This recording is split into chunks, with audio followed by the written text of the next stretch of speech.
Hi Rainbows, it's Miss Alla. I'm going to read you a story that I have called Miss Nelson is Missing. And I read this book before out loud to the whole class, but I thought it would be kind of cool if you guys have one already recorded so you can listen to anytime you want. So here we go. Miss Nelson is Missing.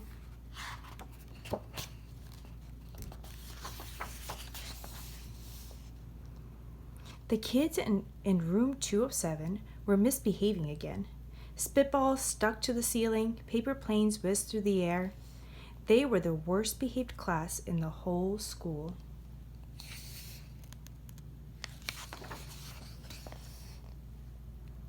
Now settle down, said Miss Nelson in a sweet voice, but the class would not settle down. They whispered and giggled. They squirmed and made faces.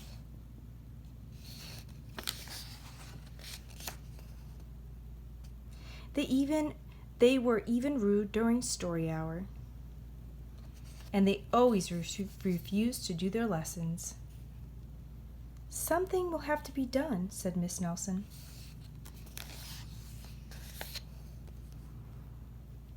The next morning, Miss Nelson did not come to school. Wow, yelled the kids. Now we can really act up. They began to make spitballs and paper planes. Today, let's just be terrible, they said. Not so fast, hissed an unpleasant voice. A woman in an ugly black dress stood before them. I am your new teacher, Miss Viola Swamp. And she ripped the desk with her ruler. Where's Miss Nelson? Asked the kids. Never mind that, snapped Miss Swamp. Open up those arithmetic books. Miss Nelson's kids did as they were told.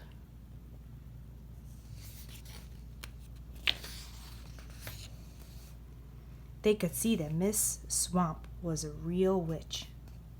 She meant business. Right away, she put them to work, and she loaded them down with homework.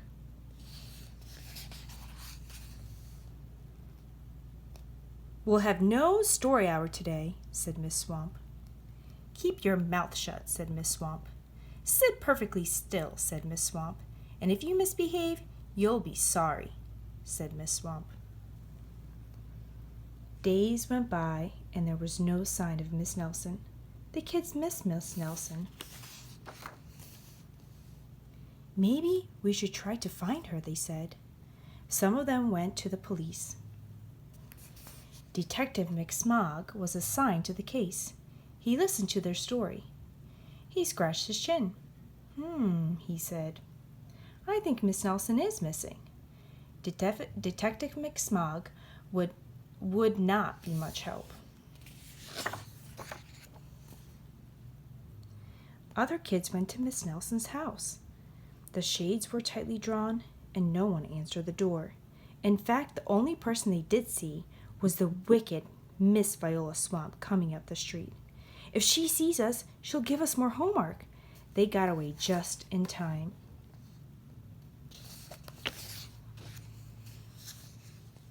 Maybe something terrible happened to Miss Nelson.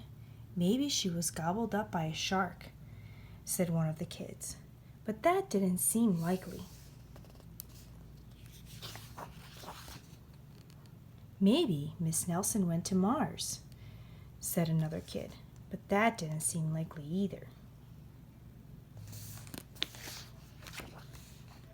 I know, exclaimed one know-it-all. Maybe Miss Nelson's car was carried off by a swarm of angry butterflies. But that was the least likely of all.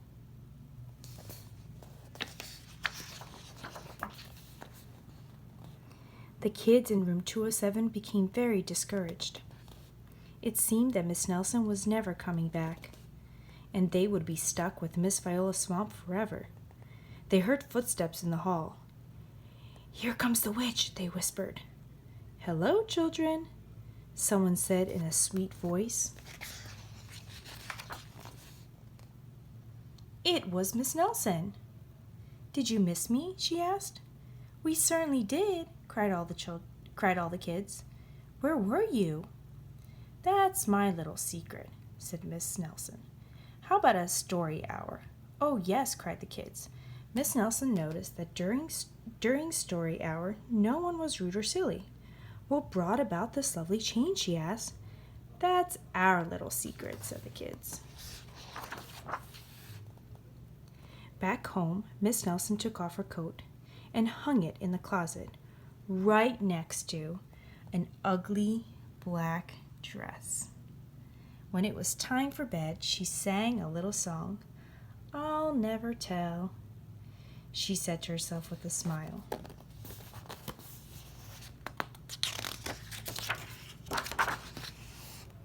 P.S. Detective McSmog is working on a new case. He is now looking for Miss Viola Swamp. The end.